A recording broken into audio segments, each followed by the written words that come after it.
times when it is right to ask the people themselves, and that is what we have done. The British people have voted to leave the Union, and their will.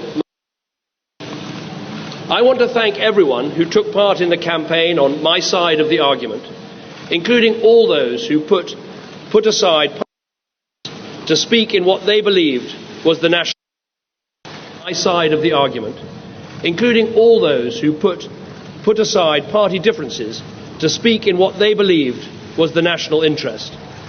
And let me congratulate all those who took part in the Leave campaign for the spirited and passionate case that they made. The will of the British people is an instruction that must be delivered. It was not a decision that was taken lightly, not least because so many things were said by so many different organisations about the significance of this decision. So there can be no doubt about the result. Across the world, people have been watching the choice that Britain has made.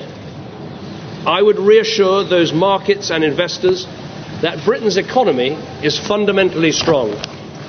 And I would also reassure Brits living in European countries and European citizens living here that there will be no immediate changes in your circumstances.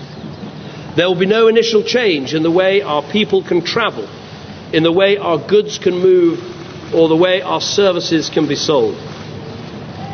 We must now prepare for a negotiation with the European Union.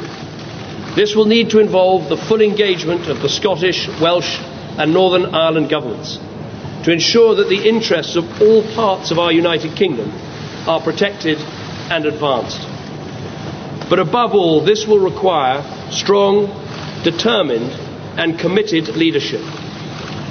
I'm very proud and very honoured to have been Prime Minister of this country for 6 years. I believe we've made great steps, with more people in work than ever before in our history, with reforms to welfare and education, increasing people's life chances, building a bigger and stronger society, keeping our promises to the poorest people in the world, and enabling those who love each other to get married whatever their sexuality. But above all, restoring Britain's economic strength. And I'm grateful to everyone who's helped to make that happen. I've also always believed that we have to confront big decisions, not duck them. That is why we delivered the first coalition government in 70 years to bring our economy back from the brink. It's why we delivered a fair, legal and decisive referendum in Scotland. And it's why I made the pledge to renegotiate Britain's position in the European Union and to hold a referendum on our membership, and have carried those things out. I fought this campaign in the only way I know how, which is to say directly and passionately what I think and feel, head, heart and soul. I held nothing back. I was absolutely clear about my belief that Britain is stronger, safer and better off inside the European Union. And I made clear the referendum was about this and this alone, not the future of any single politician, including myself. But the British people have made a very clear decision to take a different path. And as such, I think the country requires fresh leadership to take it in this direction. I will do everything I can as Prime Minister to steady the ship over the coming weeks and months. But I do not think it would be right for me to try to be the captain that steers our country to its next destination. This is not a decision I've taken lightly, but I do believe it's in the national interest to have a period of stability and then the new leadership required. There is no need for a precise timetable today, but in my view we should aim to have a new Prime Minister in place by the start of the Conservative Party conference in October. Delivering stability will be important, and I will continue in post as Prime Minister with my Cabinet for the next 3 months. The Cabinet will meet on Monday. The Governor of the Bank of England is making a statement about the steps that the Bank and the Treasury are taking to reassure financial markets.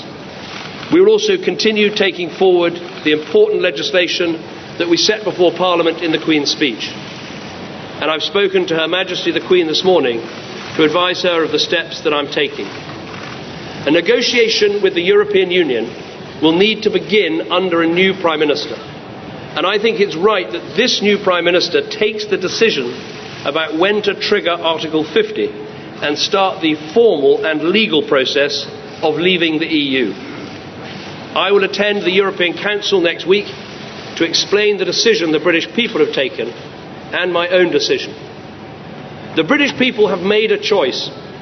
That not only needs to be respected, but those on the losing side of the argument, myself included, should help to make it work. Britain is a special country. We have so many great advantages. A parliamentary democracy where we resolve great issues about our future through peaceful debate. A great trading nation with our science and arts, our engineering and our creativity respected the world over. And while we are not perfect, I do believe we can be a model of a multiracial, multi-faith democracy where people can come make a contribution and rise to the very highest that their talent allows. Although leaving Europe was not the path I recommended, I am the first to praise our incredible strengths. I've said before that Britain can survive outside the European Union, and indeed that we could find a way. Now the decision has been made to leave, we need to find the best way. And I will do everything I can to help. I love this country, and I feel honoured to have served it. And I will do everything I can in future to help this great country succeed. Thank you very much.